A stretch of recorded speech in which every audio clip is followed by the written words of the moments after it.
زمین اور اس کی معموری خداوند ہی کی ہے، جہان اور اس کے باشندے بھی، کیونکہ اس نے سمندروں پر اس کی بنیاد رکھی اور سیلابوں پر اسے قائم کیا۔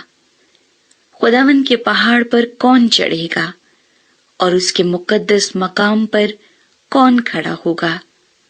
وہی جس کے ہاتھ صاف ہیں اور جس کا دل پاک ہے، جس نے بطالت پر دل نہیں لگایا اور مکر سے قسم نہیں کھائی، وہ خداوند کی طرف سے برکت پائے گا، ہاں، اپنے نجات دینے والے خدا کی طرف سے صداقت۔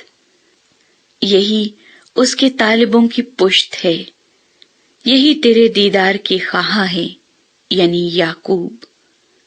اے پھاٹکو، اپنے سر بلند کرو، اے ابدی دروازوں اونچے ہو جاؤ، اور جلال کا بادشاہ داخل ہوگا۔ یہ جلال کا بادشاہ کون ہے؟ خداوند جو قوی اور قادر ہے، خداوند جو جنگ میں زور آور ہے۔ اے پھاٹکو، اپنے سر بلند کرو، اے ابدی دروازوں ان کو بلند کرو، اور جلال کا بادشاہ داخل ہوگا۔ یہ جلال کا بادشاہ کون ہے؟ لشکروں کا خداوند، وہی جلال کا بادشاہ ہے۔